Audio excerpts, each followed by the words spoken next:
Future Radio. Hey, I'm your host, Brother Michael M. Hotep. It is Thursday, February 18th, 2021, and we are live. Hope everybody's doing well today. It's been a very busy day, and I was just on Charlene Mitchell's show here, Mind Your Business, here on 9:10 a.m. Superstation WFDF, so some of you all heard that. Okay, so on today's show, there was a story I posted about a African-American McDonald's franchisee who has filed a lawsuit against McDonald's alleging discrimination.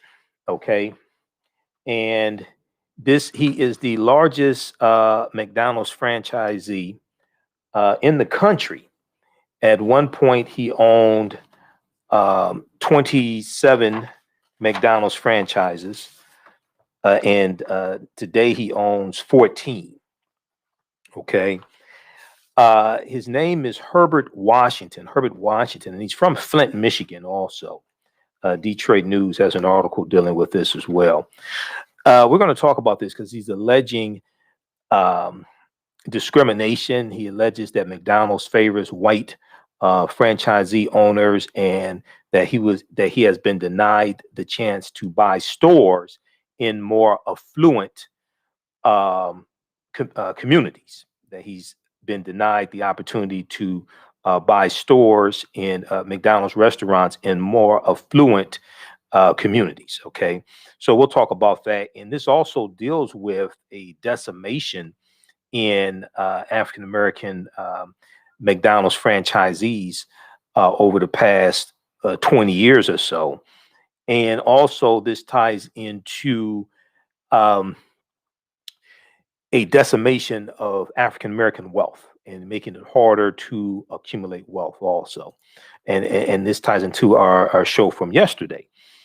Okay, our show from Wednesday, February 17th, where we dealt with the African-American couple in California that had the home that was appraised $500,000 more when they had a white friend who pretended to be the homeowner. Okay.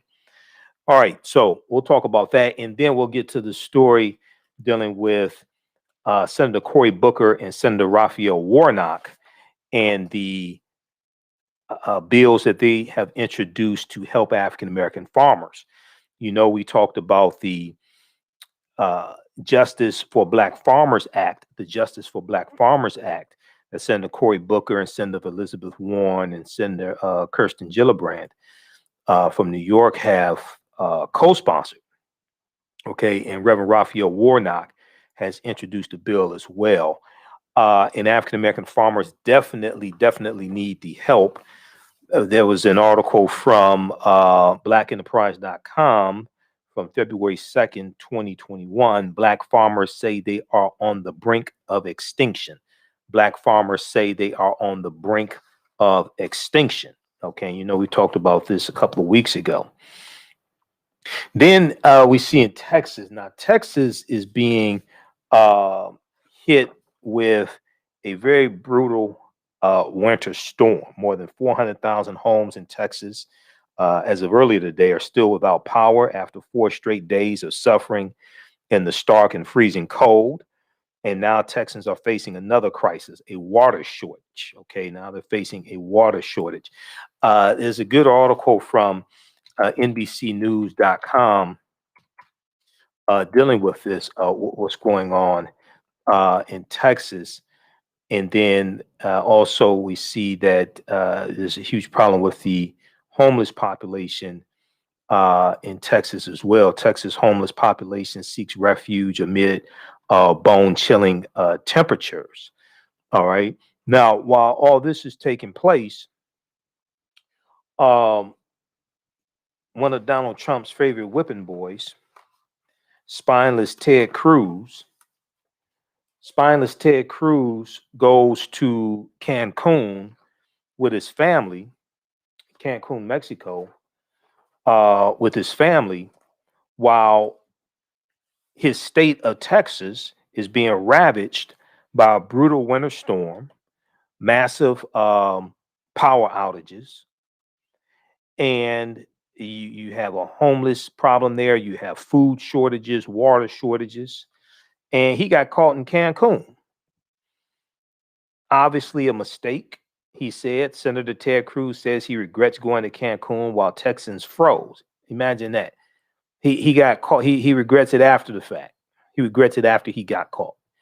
All right, so we'll talk a little bit about that also. It's just brilliant, brilliant. Yesterday, I didn't waste any time on it, but yesterday, Rush Limbaugh died, right? And I really didn't waste any time on it.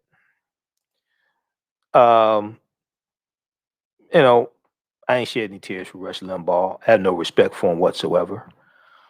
But somebody that did shed tears for him was Candace Owens. Brain damaged Candace Owens is heartbroken. Rush Limbaugh is dead. News1.com has an article about this. We're not going to spend too much time on Candace Owens. But let me just put it like this. Candace Owens, to put it politely, would have been one of the slaves Harriet Tubman would have left on the plantation, to put it politely. Okay? Read this article here from News1.com. Candace Owens is heartbroken. Rush Limbaugh is dead. Okay. There's a whole lot of jokes there and punchlines, and there's a bunch of them. Maybe during the break, I'll go over some of them. We won't do it on the air. We'll be polite. Maybe during the break. Oh, I got a whole bunch of jokes dealing with this. Oh, somebody posted, also check out the article from News1.com that deals with the racist history of Rush Limbaugh and his comments in the past, because he was a birther also, delegitimizing President Barack Obama, saying he wasn't born here in this country. That's Rush Limbaugh. So, I have no sympathy for Rush Limbaugh. But okay, okay, we'll save it. We'll say that for during the break then. Okay. But read News1.com. We posted it on our Facebook fan page, the African History Network, dealing with Rush Limbaugh's racist history of remarks and things like this, right? So check that out also at News1.com. Okay, and all right, now I won't say that. All right, so on the African History Network show, we focus on educating, empowering, and inspiring people of African descent throughout the diaspora and around the world, because right now it's correct wrong behavior. What you do for yourself, what you do to yourself, and what you allow other people to do to you and get away with is based upon what you think about yourself. What you think about yourself is based upon what you have been taught about yourself. What you've been taught about yourself is based upon everything you've read, heard, and seen about yourself. So when you control the radius of a man's thoughts, you can control the circumference of his actions, because the mind can't do or teach what it doesn't know. Now, somebody did post that Rush Limbaugh died during Black History Month. Okay, we just leave that for what it is, however you want to interpret that. But anyway, so we deal with a number of different topics. We deal with current events, history, politics, education, economic empowerment, entrepreneurship, relationships, love, sex, health issues, and much, much more. Sign up for our email newsletter. Text the word Kemet, K-E-M-E-T, to 22828 to sign up for our email newsletter. Text the word Kemet, K-E-M-E-T, to 22828 to sign up for our email newsletter. Also visit our website, AfricanHistoryNetwork.com, AfricanHistoryNetwork.com, to sign up for our email newsletter as well. Okay, now, if you like this type of information, you want to support the African History Network, $ the AHN show through Cash App, $ the AHN show through Cash App, or through PayPal, paypal.me/the AHN show, paypal.me/the AHN show. Okay, through PayPal or at our website, AfricanHistoryNetwork.com. You can still register for my online course, Ancient Kemet, the Moors, and the Ma'afa, Understanding the Transatlantic Slave Trade, what they didn't teach you in school. Ancient Kemet, one of the original names for Egypt. Ancient Kemet, the Moors, and the Ma'afa, Understanding the Transatlantic Slave Trade, what they didn't teach you in school. This is a 16-hour, 8-week online course that I teach, and we deal with thousands of years of history, and we deal with what leads to the transatlantic slave trade taking place. We deal with ancient Kemet, ancient Egypt. We deal with the Nile Valley region of Africa. We deal with the Africans known as the Moors, who go into Europe in 711 AD, going to the Iberian Peninsula, today known as Spain and Portugal, and take the teachings of ancient Kemet, ancient Egypt with them. And this brings Europe out of the Dark Ages, and we see what leads to the transatlantic slave trade happening. We deal with Christopher Columbus, all of this. All right. So as soon as you register, we posted the link here. As soon as you register, you can watch the class we just did February 16th with Sister Nubia Warford, who's a cultural anthropologist. She was our guest speaker here in the class. We do the classes live, and they're all recorded, so you can go back and watch them over and over again. Class is regularly $130, on sale $80. You can watch them around the world, watch as much as you want to. And then for our Tuesday, February 23rd class, my guest is going to be Dr. David M. Hotep, who wrote the book, The First Americans Were Africans, Documented Evidence. The First Americans Were Africans, Documented Evidence. He's going to be my guest speaker in our online class. Tuesday, February 23rd. Class meets 8 p.m. to 10 p.m., 8 p.m. to 10 p.m. Eastern Standard Time. And we have a live chat. You can ask questions in the class. And all the sessions are recorded, so you can go back and watch it over and over again. All right. So you can register for that. All right. Coming up February 24th, Wednesday, February 24th, I'll be on a panel discussion for Zeta Phi Beta Sorority Incorporated, their African American History Month. The African American History Month virtual panel discussion, Let's Celebrate Black History. Okay. And this is taking place Wednesday, February 24th, 7 p.m. to 8:30 p.m. Eastern Standard Time. It is it's free to attend. We have the information at our website, AfricanHistoryNetwork.com. You just have to register, and there's a Zoom link that they'll email you. Okay, so if you go to our website, AfricanHistoryNetwork.com, and right on the home page, we have the information here. You scroll, so right on the home page, you scroll down, see the information for our radio show, information, listen to podcasts of the show right here, the link to read articles that I've written. This is the information for the online course. Okay, Tuesday, February 23rd, 8 p.m. to 10 p.m. Click here to register for the online course. All right. And it takes you here, and you just click on the button here for enroll. Okay, to enroll in the online course. But when you scroll down below the information for the online course, we have the information for the panel discussion that I'll be on. Let's Celebrate Black History, Zeta Phi Beta Sorority Incorporated, the Lambda Rho Zeta chapter. So those are my sisters. I'm a member of Phi Beta Sigma Fraternity Incorporated. Special thanks to Sister Marnice Chris Jackson of Zeta Phi Beta Sorority Incorporated, who invited me to be on the panel. But just click right here to register, and it takes you to the next page. You can register here, and it's free. Okay, so you don't want to miss that. You know it's going to be good because I'm on the panel. It's not going to be good because I'm on the panel, but it's going to be good because I'm on the panel. Okay, so all right, we're coming up on a break. You listen to the African History Network show right here on 910 AM, the Superstation Future Radio. I'm Michael M. Hotep. We'll be back in a few minutes.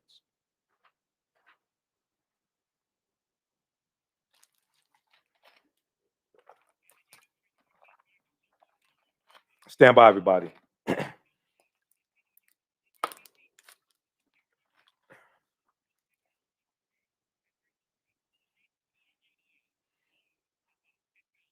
How's everybody doing? Stand by. We'll be back in just a minute here. Stand by. It's been a very, very busy day.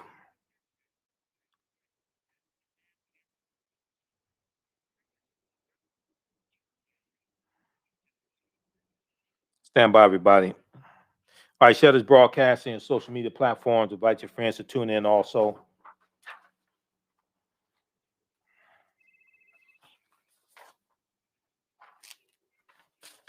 All right, stand by. I got to get ready. I have to get ready for this next segment here.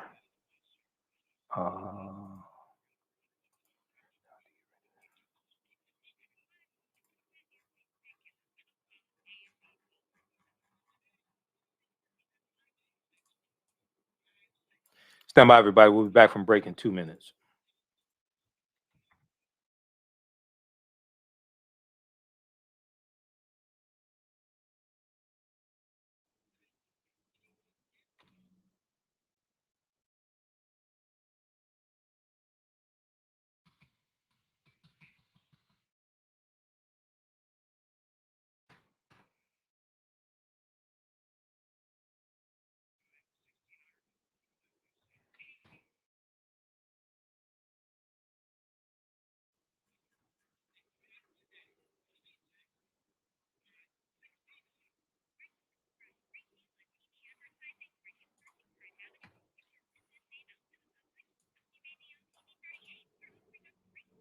Stand by, everybody. We'll be back from break in 1 minute.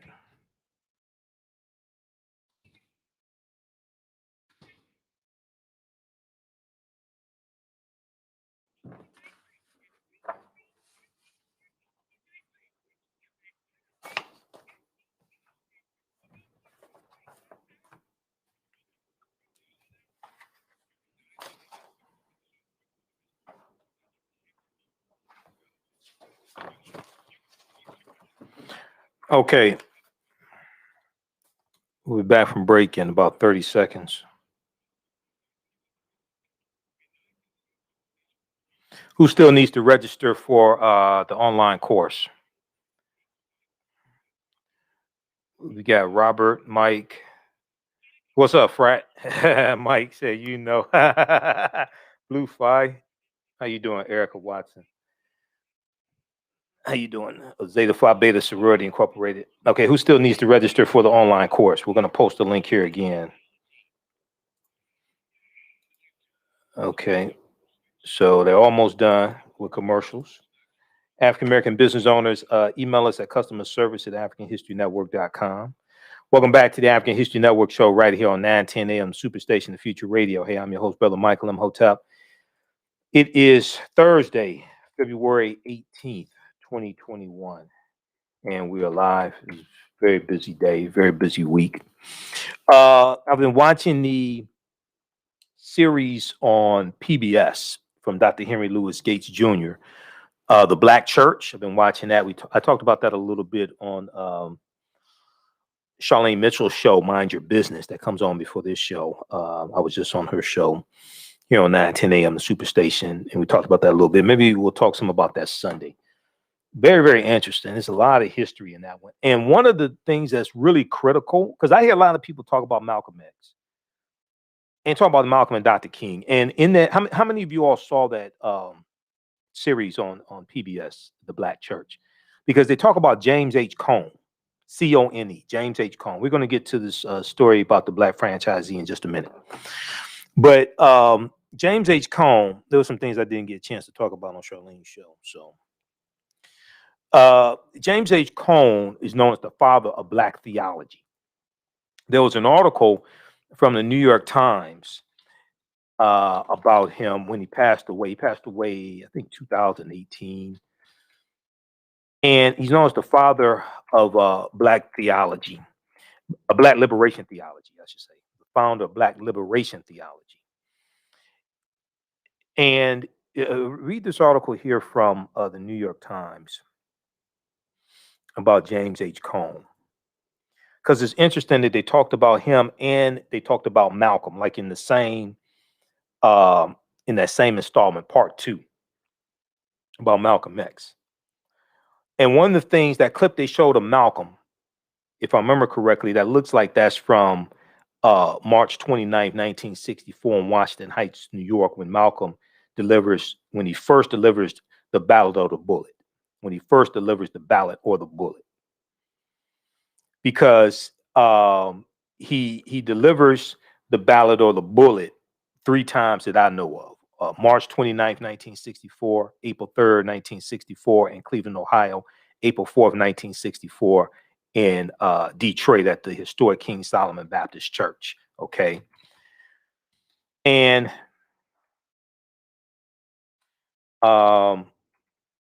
so one of the things Malcolm was talking about was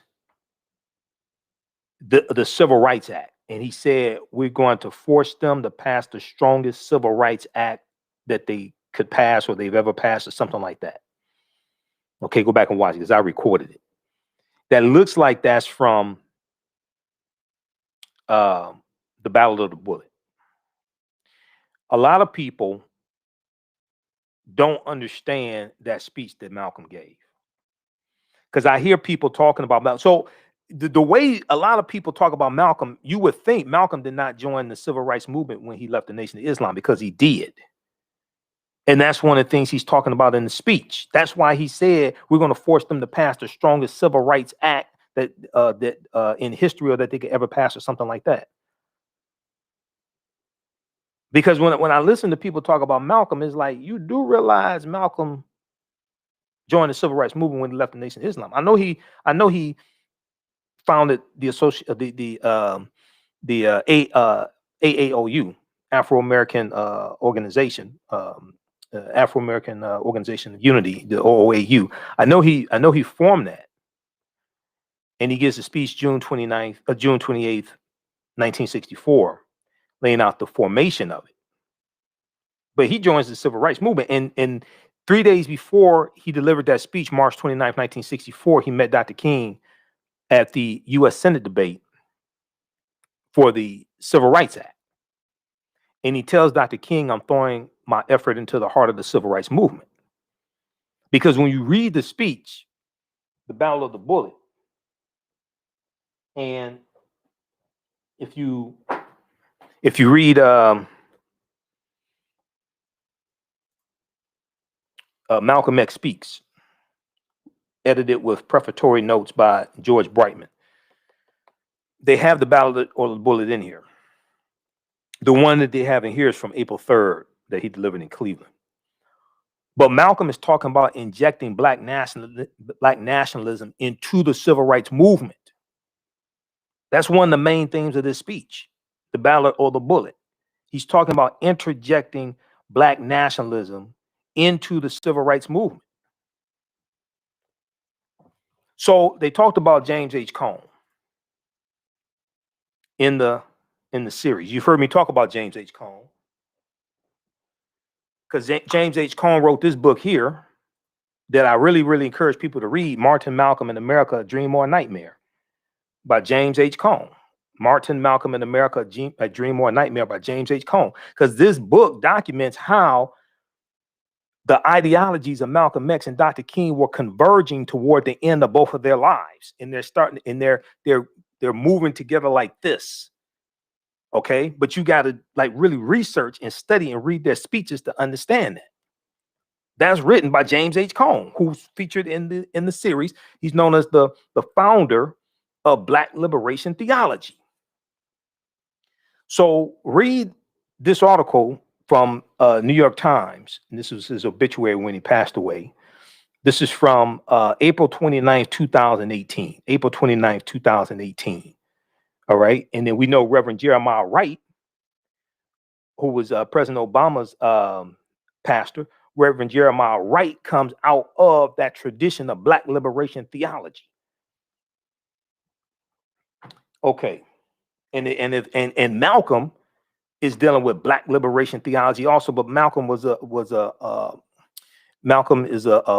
Muslim, but he's dealing with Black liberation theology as well. He's just a Muslim. All right. Let's continue. So I sent you clip one, Shakita. So let's look at this story here. So we'll probably talk about this Sunday on Sunday show. We have 2 hours. We have a real 2 hours on Sunday show. Not when I go over here, and not when I go over on time and we just keep going on social media. We have a real 2 hours on Sunday show. There's a story. I first saw it from CBS News, and this deals with a franchisee, a McDonald's franchisee, who has filed a lawsuit against McDonald's, alleging discrimination. His name is Herbert Washington. Herbert Washington. Now, he's a former Major League Baseball player. Herbert Washington. He's from Flint, Michigan. Detroit News has an article on him also. But he owns 14 McDonald's restaurants. And he says that the company favors white owners, and that they won't let him buy McDonald's restaurants in more affluent areas that tend to be restaurants that have a higher amount of sales and more profits. Okay. So at one point, he owned 27 McDonald's franchises. Now he owns 14, but he is the largest McDonald's franchise owner in the country. All right. He's the largest franchisee in the country. So when we look at this story, and we're going to go clip one here in just a second, Shakita. So he filed this lawsuit this past Tuesday. And he also alleges that he has been denied the chance to buy restaurants in more affluent communities, according to a civil rights lawsuit filed Tuesday in federal court in Ohio. Now, the suit, and we're going to blow this up here. The suit filed by former professional baseball player Herbert Washington. He played for the Oakland Athletics in the mid-1970s. He alleges that McDonald's, which is a Chicago-based fast food chain, discriminated against him, leading to a $700,000 sales gap between African-American and white-owned McDonald's franchises, leading to a $700,000 sales gap between African-American and white-owned McDonald's franchises. Now, franchises in low-income neighborhoods cost more to operate, have higher employee turnover. Okay, I think we've all seen that one way or another, right? Have higher employee turnover and are not as profitable, Herbert Washington alleges. And he's also a former Michigan State University track star. So he's from Flint, Michigan, former University of Michigan, Michigan State University track star. And he played for parts of 2 seasons with the Oakland A's in the mid-1970s. Now, he said by relegating Black owners to the oldest stores in the toughest neighborhoods, by relegating Black owners to the oldest stores in the toughest neighborhoods, McDonald's ensured that Black franchisees would never achieve the level of success that white franchisees expect. Okay, McDonald's ensured, this is what he alleges in the lawsuit. McDonald's ensured that Black franchisees would never achieve the level of success that white franchisees could expect. Black franchisees must spend more to operate their stores, while white franchisees get to realize the full benefit of their labors. The Black franchisees must spend more to operate their stores, while white franchisees get to realize the full benefit of their labors. Now, if we juxtapose this to the conversation we had on yesterday's show, when we dealt with the African-American family in California, we dealt with the African-American family in California that their house was appraised $500,000 higher when they had their white friend pretend to be the homeowner.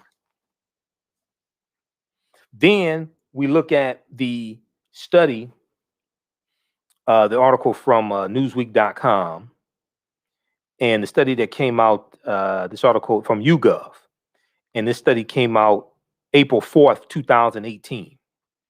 Speaking of Dr. King, April 4th, 2018, the 50th anniversary of the assassination of Dr. King, right? Now, this ties into not understanding history and what happens when people don't understand your history. And this ties into the laws and policies that are put in place. 40% of whites think Black people just need to try harder, poll finds. 40%, now this is from Newsweek.com, 40% of whites think black people just need to try harder. So this is dealing with 40% of white Americans think that African Americans would be just as well off as white people if they worked harder, according to a new poll from YouGov. Okay, 40% of white people surveyed think that African Americans would be as equally successful as white people if they just tried harder. If they just tried harder. Let's go back to the black franchisee for McDonald's, who is the largest black franchisee in the country. Let's go back to what he's alleging in his lawsuit. Okay. By relegating black owners to the oldest stores in the toughest neighborhoods, McDonald's ensured that black franchisees would never achieve the level of success that white franchisees could expect, the lawsuit said. Now, we don't know. This is a lawsuit, it's allegations. They're going to determine the validity of it in court. However, understanding that racism is a system of advantage and privilege distributed based upon race, and understanding the history of this country, is not far-fetched that something could happen with XYZ company. It may not be McDonald's, but it ain't too far-fetched that you could have a corporation that is involved in selling franchises and they favor white franchisees over African-American franchisees. I'm not saying that's what McDonald's is doing. That's what the lawsuit alleges. We'll see what happens in court. But what they're alleging doesn't sound too far-fetched if you actually understand history.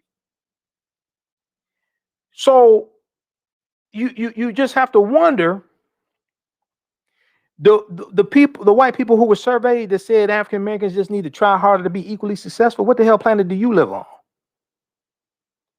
Because that's not consistent with reality. That's not consistent with reality and understanding the obstacles that are in the way of African Americans achieving equal success. What I find interesting is when they do studies like that and surveys, why don't the majority of white people say remove all the obstacles? If you lift up African Americans, that benefits everybody in this country. Why don't they say remove all the obstacles? That ties into the study from Citigroup Bank that I talk about frequently, and I'm going to keep talking about it because it's real. Racism has cost the U.S. $16 trillion. Citigroup finds $16 trillion over the past 20 years, not the past 200 years, not the past 246 years, not the past 400 years, from 2000 to 2020. From the year 2000 to the year 2020. Okay, let me know if we have any callers, Shakita. 313-778-7600 is the calling number if you have a question or comment. All of this is connected. Okay, read this article again if you haven't read it.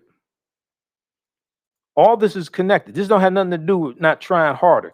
The question I would ask is, why don't you stop trying to put obstacles in the way of African Americans becoming equally successful?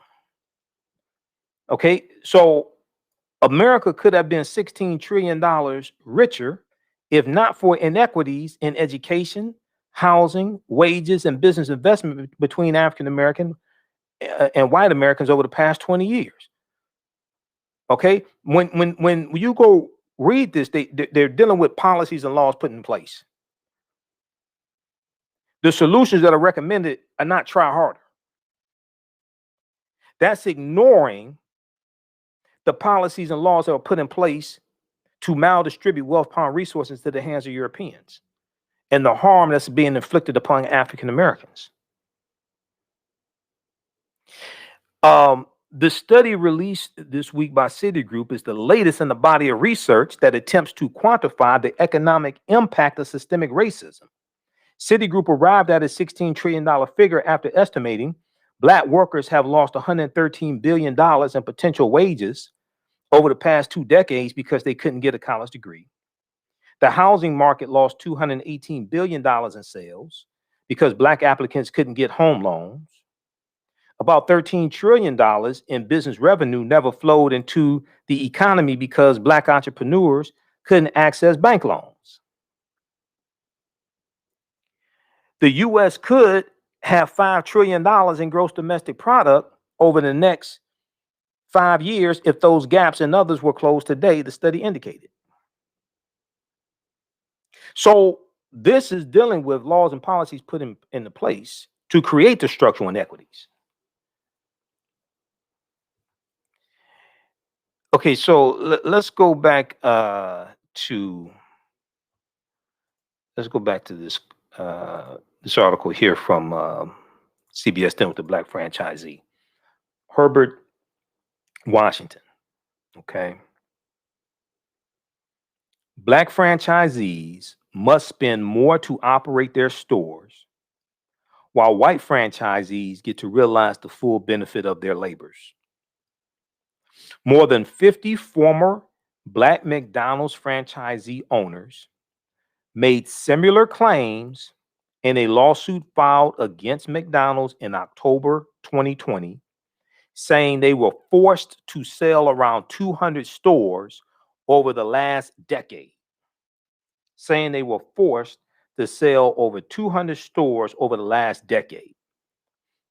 Okay, now we're going to go to this clip here. This is from Fox affiliate Channel 8 in Fox affiliate Channel 8. And this clip here, Black McDonald's franchisee owner files racial discrimination lawsuit against fast food giant. Let's go to this clip, Shakita.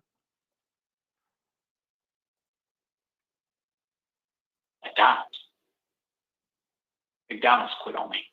Former pro baseball player Herb Washington, who built the largest Black-owned McDonald's franchise operation in the nation.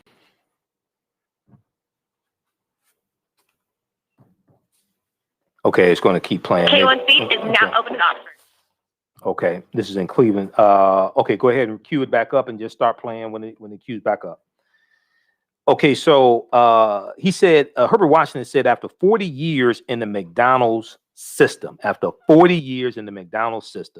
I always held out hope that they would live up to their promises and put an end to the two-tier system, one that is designed for white owners to flourish and grow, another designed to pigeonhole and oppress Black owners like me. Do we have the clip queued back up so we can play it? McDonald's quit on me. Former pro baseball player Herb Washington, who built the largest Black-owned McDonald's franchise operation in the nation, filed a civil rights suit Tuesday against the fast food giant. After 40 years in the McDonald's system, I always held out hope that they would live up to their promises and put an end to the two-tier system, one that is designed for white owners to flourish and grow, another designed to pigeonhole and oppress Black owners like me. The lawsuit accuses the company of racial discrimination by pushing Black store owners into its least desirable locations and forcing Washington to sell 7 stores in the last few years to white owners. At one point, Washington owned 27 McDonald's restaurants in several states, including Ohio. He currently owns 14, 3 of which are in Cleveland. Behind the curtain, McDonald's is about cultural appropriation and restricting the transfer of intergenerational wealth in the Black community. McDonald's blamed Washington in a statement, saying, quote, "The situation is the result of mismanagement by Mr. Washington, whose organization has failed to meet many of our standards. His restaurants have a public record of these issues, including past health and sanitation concerns and some of the highest volumes of customer complaints in the country." We fully expected that McDonald's would come out with some sort of statement like this with manufactured problems about Herb Washington. McDonald's says they will continue working with their new Chief Diversity, Equity, and Inclusion Officer to increase diversity of their franchise base. McDonald's has let its Black-owned stores fall behind, averaging $700,000 less in annual revenue than stores operated by white owners. What I want to accomplish with this lawsuit is to make make McDonald's stop the systemic racism that exists in the two-tier system where Black owner operators cannot be as successful as white. Alex Stokes, Fox 8 News. Okay, so that's Fox 8 News there in Cleveland, Ohio.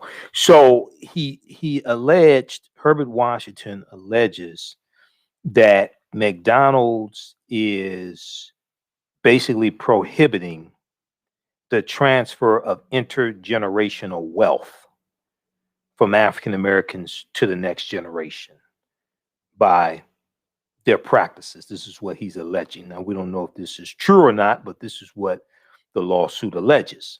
Okay. If we look at the article from Fox 8, affiliate there in Cleveland, I'm going to go to this article here. Name of this article, Black McDonald's franchisee owner files racial discrimination lawsuit against fast food giant. Okay.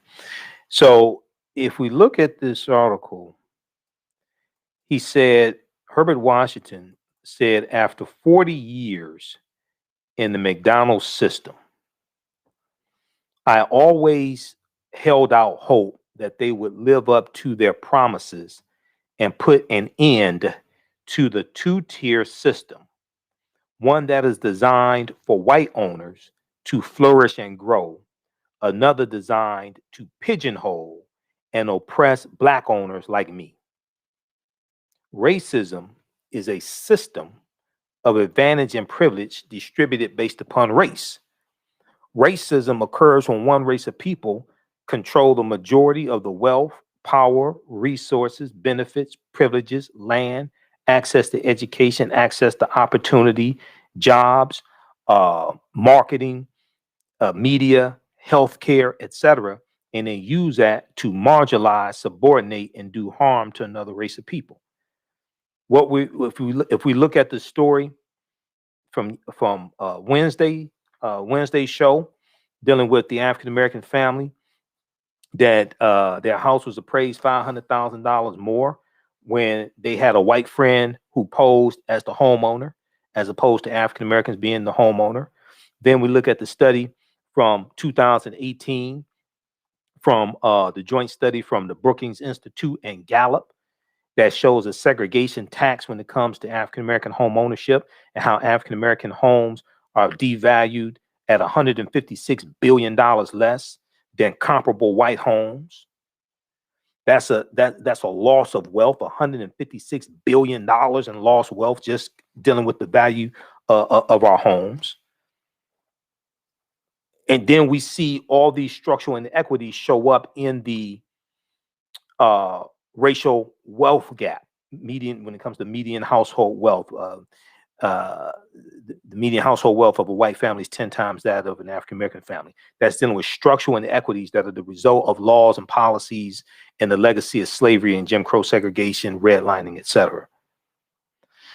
So let's go back to the one from CBS News. So read these here, and then we're gonna get to the one dealing with the farmers, because all this is tied together. African American farmers have been discriminated against, and they need help. They need policies that help them. So targeted me for extinction during the video conference this past Tuesday, which would have been the 16th. Herbert Washington said he had been fighting a two-tiered system since he bought his franchise in Rochester, New York, 40 years ago. Okay. He at one point owned 27 restaurants, but was made to sell 7 stores over the last several years to white owners, he said. He now owns 12 restaurants in Northeast Ohio and 2 in Pennsylvania. He blames his advocacy on behalf of Black McDonald's owners for his troubles with the company. He blames his advocacy on behalf of African American McDonald's owners for his troubles with the company. He said, McDonald's has targeted me for extinction. McDonald's has targeted me for extinction. The Arches are in full-scale retaliation mode against me. The Golden Arches. Now, McDonald's Corporation denied his assertions. In a statement to CBS Money Watch, McDonald's said Herbert Washington faces business challenges. The company invested significantly in his organization while granting him numerous chances over the years to address the issues, McDonald's added. They went on to say this situation is the result of years of mismanagement by Mr. Washington, whose organization has failed to meet many of our standards on people, operations, guest satisfaction, and reinvestment, according to the company. Now, according to the lawsuit, the number of Black McDonald's franchise owners in the U.S. stands at 186, which is down from 377 in 1998. In 1998, it was 377. Today is almost half of that, 186. The company said in response, McDonald's said in response, that while the total number of its U.S. restaurants has risen from around 12,500 at the end of 1998 to 14,000 today, the percentage of stores owned by African Americans is broadly unchanged. Yeah, but see, you playing a shell game, okay? Game recognizes game. You can't slick a can of oil. What you're doing is you're trying to say, okay, so today we have more restaurants. Okay, so the percentage of Black-owned franchisees in comparison to the total number of restaurants is virtually unchanged. No, run that game on somebody else. Look, it was 377. We ain't looking at percentage. We're looking at raw numbers. There was 377 franchises owned by African Americans in 1998. Today is 186. It's almost half. Okay, so you can't show us the other stores, the increase from 12,500 to 14,000. We don't care about that. What we focused on is the decimation or the perceived decimation or the allegations of decimation of African American franchisees. So let me just, okay.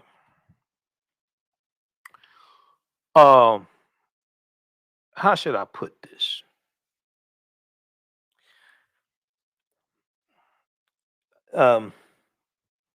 McDonald's. Let me help y'all out here. When you come talking to Black people, don't come with no BS like this. I'm trying to help you. I don't eat McDonald's. I rarely eat. I'm a vegetarian. Okay, so if I'm traveling, I may get fries once in a while, or I'm more likely to get a salad from. But let me help y'all out here. The worst thing you could do is, obviously you ain't go talk to your head of diversity or whoever the hell you got when you put some stuff out like that and you try to skew it to the increase in McDonald's McDonald's restaurants, and try to say the percentage of African American franchisees, the percentage is unchanged when we're looking at almost half of the black restaurants restaurants owned by African Americans. We're looking at a reduction of almost half when we look at raw numbers. Come on, you make yourself look guilty when you do that. I'm not saying you are. I'm just saying you make yourself look guilty when you come with a poor argument like that. All right. So check out this article here from CBS News, and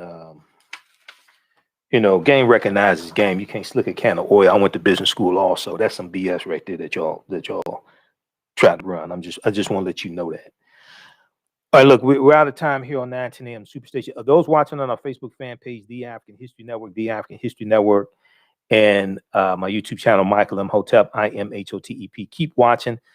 We're going to get to this story. We're going to squeeze in the story here dealing with black farmers. We'll probably deal with it some more Friday.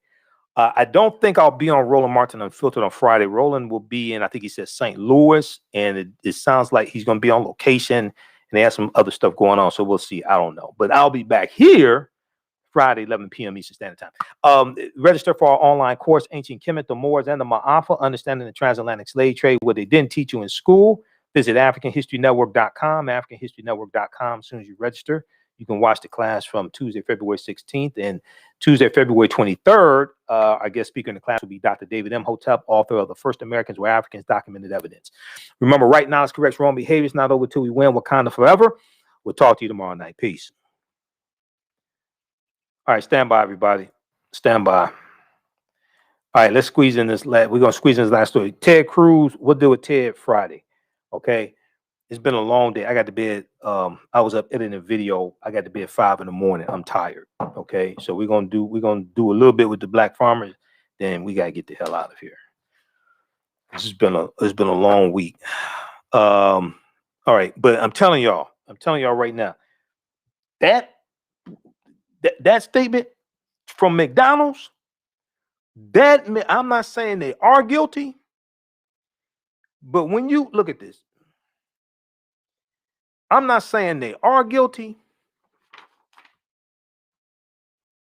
but when you put some stuff out like this insults our intelligence. According to the lawsuit, the number of black McDonald's franchise owners in the U.S. stands at 186, down from 377 in 1998. Okay. Now, Roland Martin has done. Now, Roland on February 16th, Roland did a segment of his show dealing with this lawsuit. Roland Martin Unfiltered. Go watch that. Okay. I think we have the link here. We'll post the link here also. So go. Well, do we have it here? Yeah, go watch that at Roland's on YouTube. Okay, Roland Martin on YouTube. That's from February 16th. And Roland has done some stories recently dealing with African American franchisees that had to sell their stores and the reduction in African American franchisees. Okay. So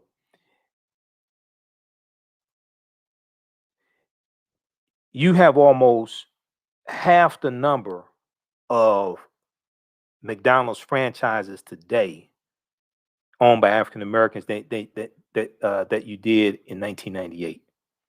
The company said in response that while the total number of its U.S. restaurants has risen from 12,500 at the end of 1998 to 14,000 today, the percentage of stores owned by blacks is broadly unchanged. This is a shell game. What the hell we care about the percentage when you go from 377 black-owned restaurants to 186? When you do stuff, when you put out stuff like that makes you look guilty, and it insults our intelligence, because either you think we're stupid or you're stupid when you put out something like this. Go read this. We'll just leave it right there.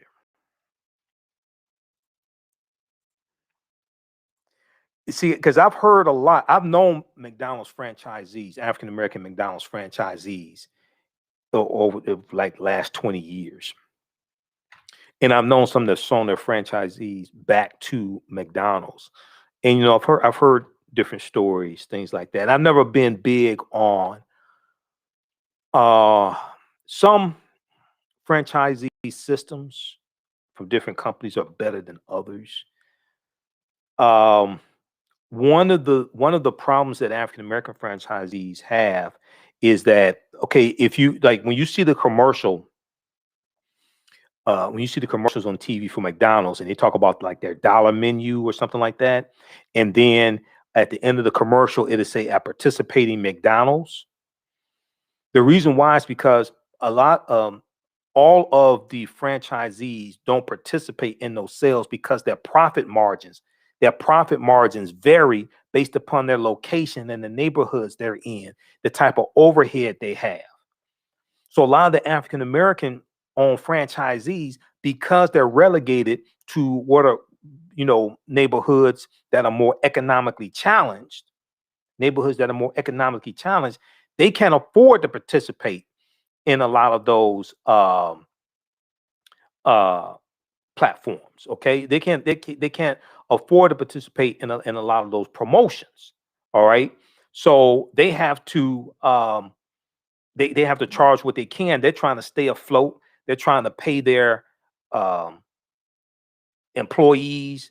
They have to pay their insurance, different things like that. So they're going to have different. They're dealing with increased economic challenges that allow the white-owned franchisees in affluent areas are not dealing with. So a lot of them have had to sell back their franchisees. They can't make any money. So these are things that you're dealing with. So and if you're looking at being a franchisee now, I used to know some Subway franchisees because I used to teach entrepreneurship. My degree's in business administration. I used to teach entrepreneurship. I used to do business consulting. I was doing business to business sales for cell phones for a major cell phone company, things like this. So I knew, a lot of entrepreneurs. And if you back in the day, I used to read Entrepreneur magazine. I read Black Enterprise, of course, in Business Week, different things like this. But Entrepreneur magazine, they had a lot of the franchises in there, And sometimes you look at those franchises, it's like, okay, this is just designed for the parent company to make money. Because you look at, they're just trying to franchise anything oftentimes. But Subway, this is not an attack on Subway. I like Subway. I get the veggie foot long. But Subway each year after year after year, they were like the number one growing franchise. Okay, based upon the number of stores that they sold. They were like the number one franchise. They kept growing year after year. But with Subway, they didn't have territory protection. So with some franchises, they have territory protection, meaning that it is stipulating your contract, okay, they won't sell a franchise, or there will not be another XYZ owner or XYZ store within a 2 square mile radius of your store, or a 3 square mile radius, or whatever it is. That gives you some type of territory protection. Subway ain't have that. So you got, Subway a mile away, half a mile away, whatever. They didn't have that type of territory protection. So then it causes a cannibalization, and you and other franchisees, you're fighting over some of the, a lot of the same customers. And the parent company just focused on selling more franchises and getting the royalties each month. So, okay, so check out that article. And check out that story. And then the one from Cleveland, Fox 8 in Cleveland. Okay. And they have the clip in there also. These are real fights that African-American entrepreneurs are fighting. Because I hear people say we need to build businesses and do all this, do all that. Most of them ain't built shit. I'm just going to be really honest with you. Most of them haven't built anything. Because when you out here and you fighting and you in business, and I have been, dude, it ain't all that theory, a lot of that stuff you see in documentaries, all that stuff go out the window. I'm serious. I've managed African-American owned companies where we had city contracts, city of Detroit contracts with the County of Wayne, State of Michigan. We've done consulting work for-profit organizations, nonprofit organizations, you name it. A lot of that stuff you see in documentaries, and I'm in 7 documentaries. A lot of that stuff go out the window. You know, when I speak from like, I ain't speaking textbook. Textbook is in the classroom. I'm speaking like from real personal experience out in the trenches, the real hand-to-hand combat of business ownership, the real, especially small business ownership, like the real in the trenches, hand-to-hand combat stuff that you're not going to read in the textbooks. All right. So read this one also. This is a good article as well.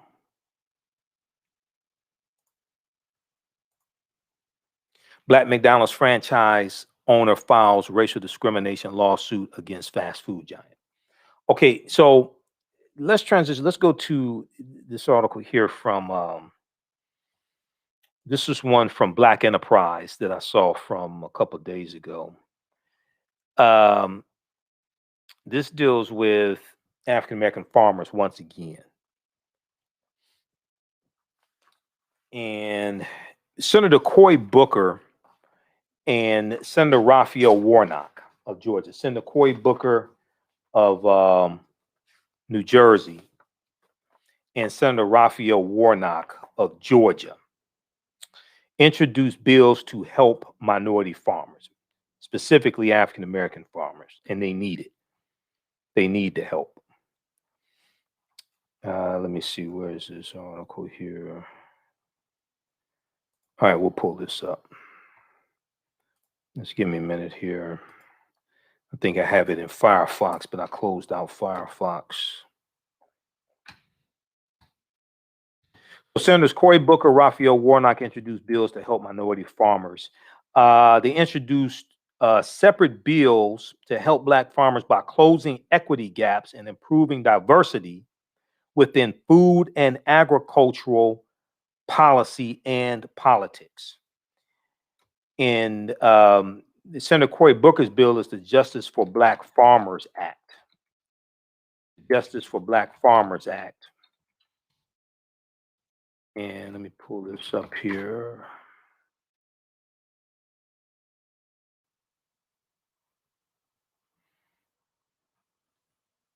Okay, let's see. Then there was one from February 2nd from Black Enterprise. Black farmers say they are on the brink of extinction. Black farmers say they are on the brink of extinction.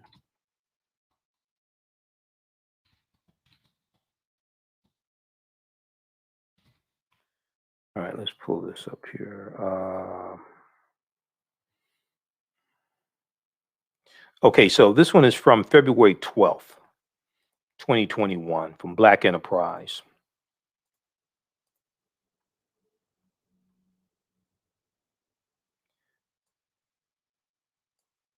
Let's see.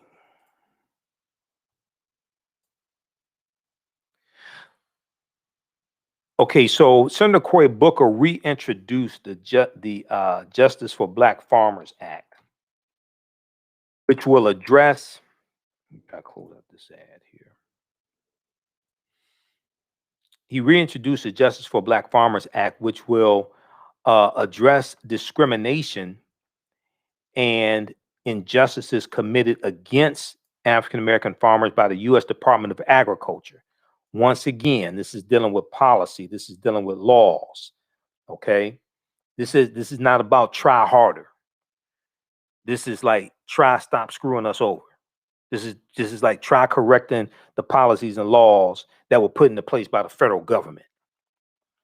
Now, Senator Cory Booker introduced his bill last fall, fall 2020. And it was endorsed by more than 100 groups representing farmers of color, but it died in committee. It died in committee. Okay, so this is, I think it may have been the Agriculture Committee or something that it was on. It did not come to the Senate floor for a debate because they had to vote on it in committee, and they vote on it in committee to determine if it goes to the Senate floor for a debate. So it died in committee. Now, the difference now is that in fall 2020, Republicans were in control of the Senate. So on the committees, on all the, if so, whichever party is in control of the Senate, then they are in control of all the committees, meaning that if it's 21, if it's 21 people on a committee, 11 will be from the party that's in control of the Senate, 10 will be from the party that's not in control of the Senate. Okay, so it'll be, if Republicans are in control of the Senate, it'll be 11 people on the committee who are Republicans, 10 people who are Democrats. All right, it's not going to be usually it's not going to be even number, total number of people on the committee, because then you can end up with a tie. So the difference now is that Democrats are in control of the Senate, so they're trying to get these bills passed. Now, Senator Cory Booker introduced his bill last fall and was endorsed by more than 100 groups representing farmers of color, but it died in committee. Senator Raphael Warnock of Georgia, whose home state has more than 2,000 African-American farmers, introduced the Emergency Relief for Farmers of Color Act that would provide $5 billion to Black, Hispanic, Indigenous, and other farmers of color, $4 billion of which would be sent to farmers in direct relief payments, $4 billion of which would be sent to farmers in direct relief payments to help them pay outstanding USDA farm loan debts and related taxes. Once again, all this deals with, so the policies from the U.S. Department of Agriculture, okay, which is part of the federal government, those policies then impact the economic conditions of these African-American farmers. The loans that they take out, being able to pay back the loans, and when the partial government, the 35-day partial government shutdown under the Trump administration, December 2018 going into January 2019. And then before that, Trump's trade war with China and the tariffs he put on Chinese goods, and then the closing, and then a lot of the soybean farmers losing China as a soybean market. So then they had to go and start selling to Brazil. That really hurt a lot of African-American farmers. Losing the Chinese market, but then also when you had the 35-day partial government shutdown, it delayed the payout of the money that Trump was paying out to farmers to help make up for the fact that they lost, like the Chinese market for soybeans, and you had the trade wars going on, and farmers were being decimated. All this deals with policies. All this deals with economics. So when I hear people say we just going to build businesses, obviously you don't seem to realize that your business is not separate from the economy that your business operates within. And your business usually operates based upon a premise that people have money to spend with you, so you stay in business. Well, where are they going to get the money from? Most of them have jobs. But if you have massive layoffs, they don't have as much money to spend with you, or any money to spend with you.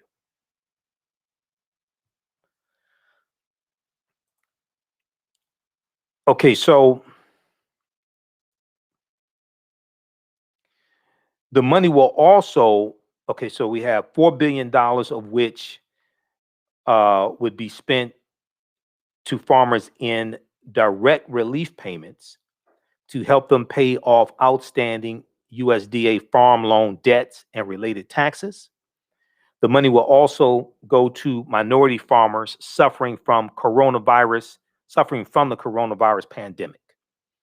Minority farmers suffering from the coronavirus pandemic. Now, according to Politico, there was an article in Politico about this as well. Senator Raphael Warnock is trying to get his bill included in President Joe Biden's $1.9 trillion coronavirus relief package. Both men are new members of the Senate Agriculture Committee. The Senate Agriculture Committee directly impacts African-American farmers. The Senate Agriculture Committee and the U.S. Department of Agriculture directly impact African-American farmers. Both men are new members. Senator Cory Booker and Raphael Warnock are new members of the Senate Agriculture Committee and are co-sponsoring each bill.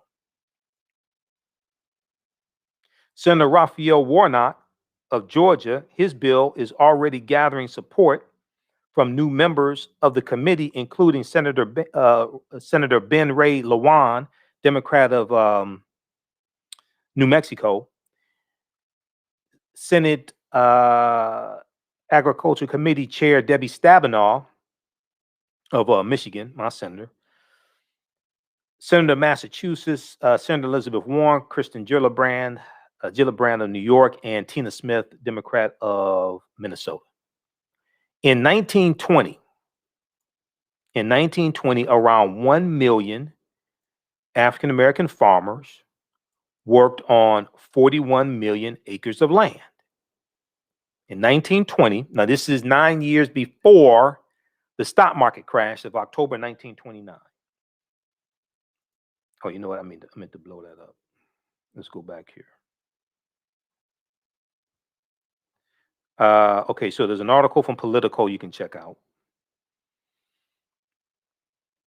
Reverend Raphael Warnock is trying to get his bill to help farmers. He's trying to get that put into the $1.9 trillion coronavirus relief package.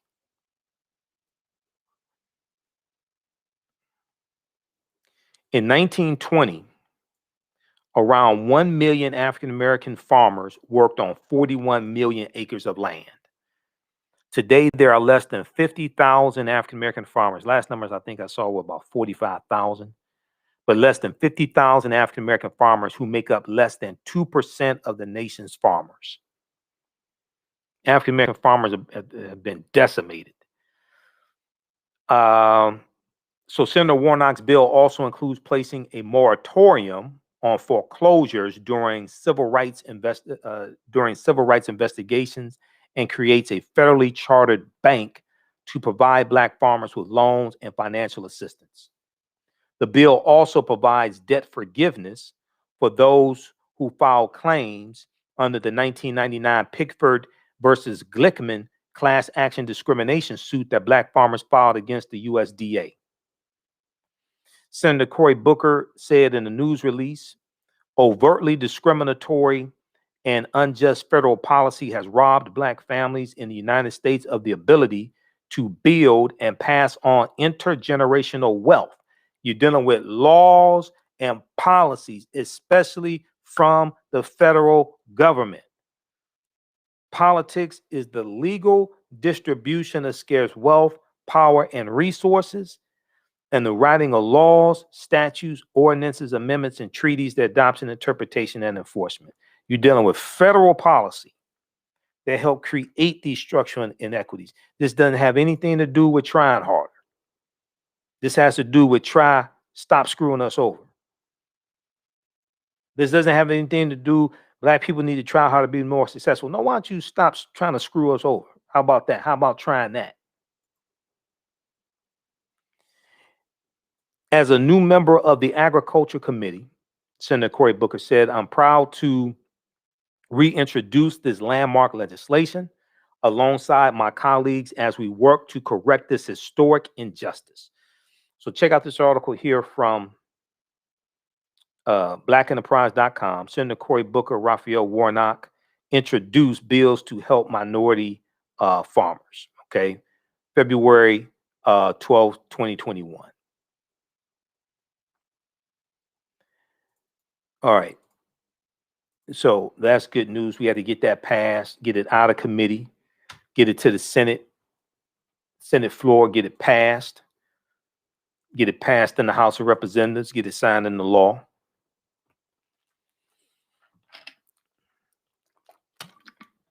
It may be a good strategy to try to put in the $1.9 trillion bill. It may be a good strategy to do that, maybe not. I mean, we'll see. Main thing is get it passed. Okay, you have to have a plan and get it passed. And same thing for reparations. A lot of people say reparations now. My response is reparations how?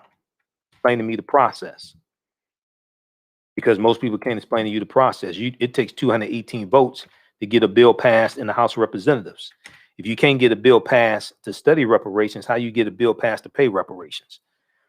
You don't have 218 votes in the House of Representatives to support reparations. A study, a bill to pay it out, it don't exist. The support doesn't exist, and there's even less support in the Senate. That's what people don't understand. There's even less support in the Senate. You have to actually lay out the process. What are the steps to bring it into fruition?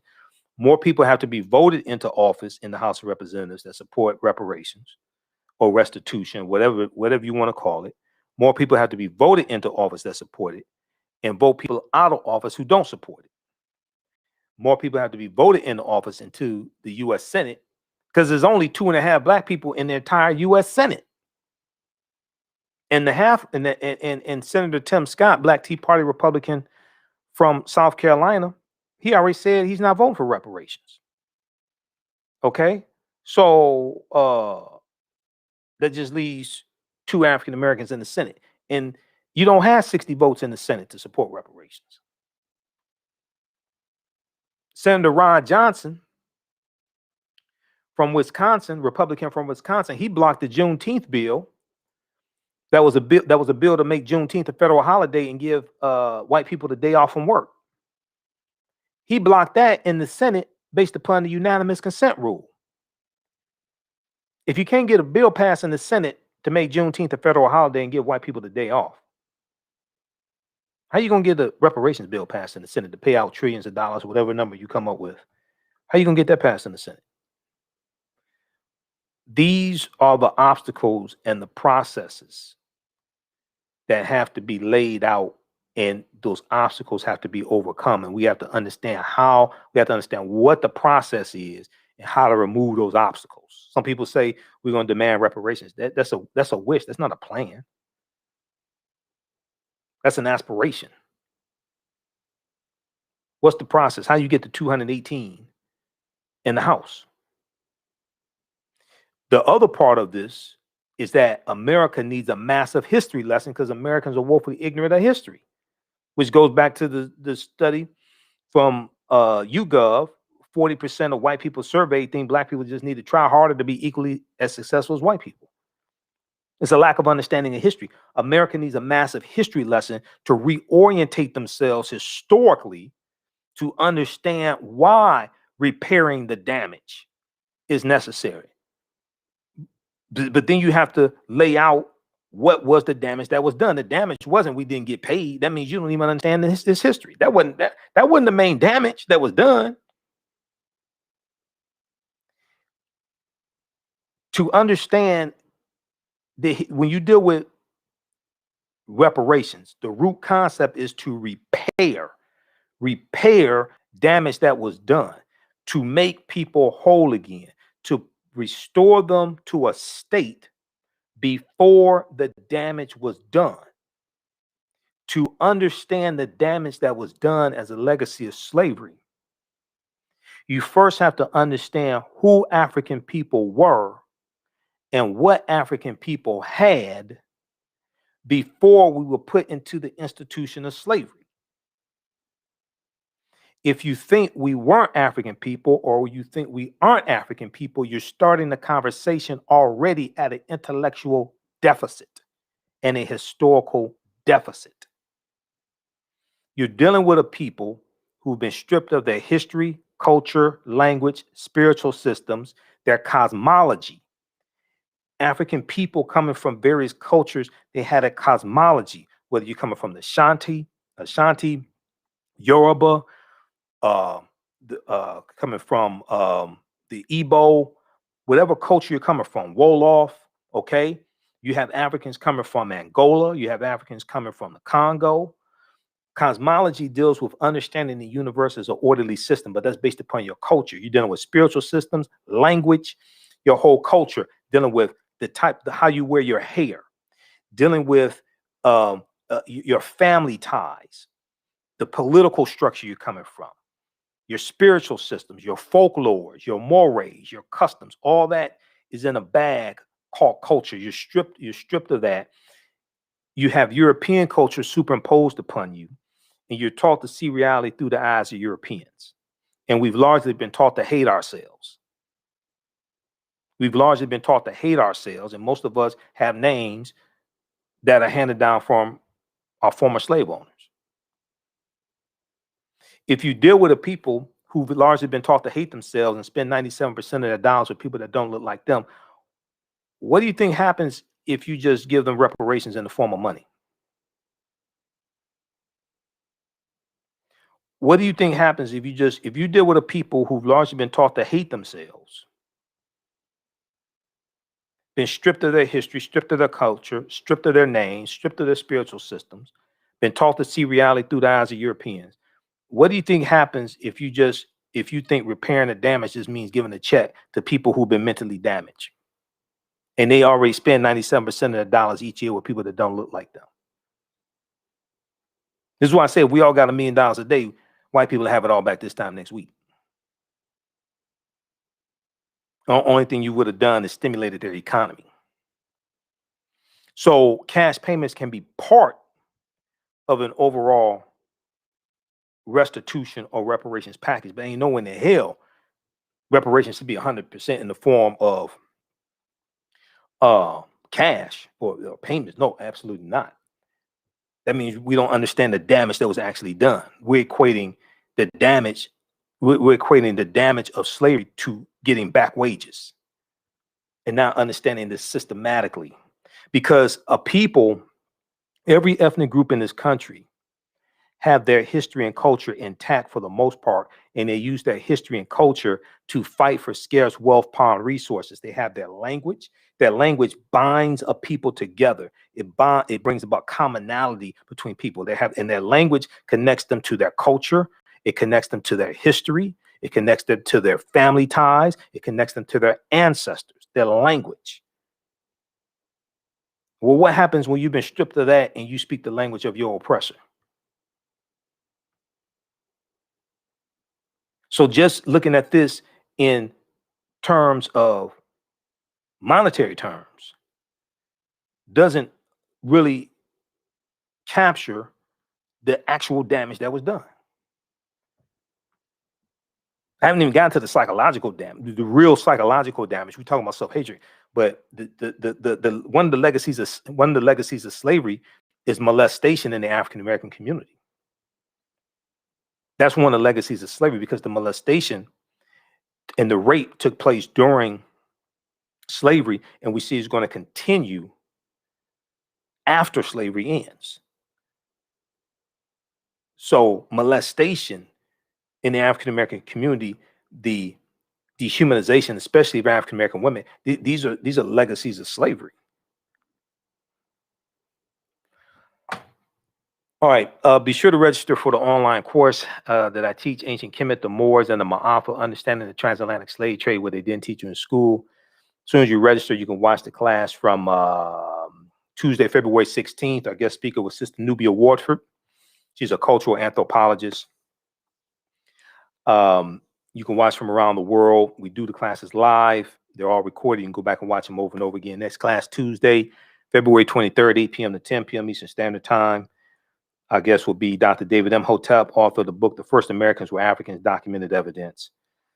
And it's a 8-session, 16-week online course. We deal with thousands of years of history, and we deal with what led up to the transatlantic slave trade taking place also. All right, so you can visit our website, AfricanHistoryNetwork.com. We posted the link here, but you can also visit our website, AfricanHistoryNetwork.com, AfricanHistoryNetwork.com, because we have the information there.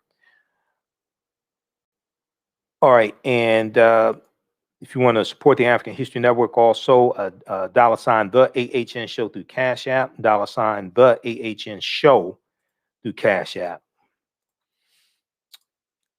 Because somebody set up a fake Cash App account using my logo, and it's $ the AHN. That's not me. I have to investigate that. So it's $ the AHN show at AfricanHistoryNetwork.com for Cash App, and then also through PayPal, paypal.me/the AHN show, or at our website, AfricanHistoryNetwork.com. All right, we have to get out of here. Remember, right now it's corrects wrong behavior. It's not over till we win Wakanda forever. We'll talk to you tomorrow night. Peace.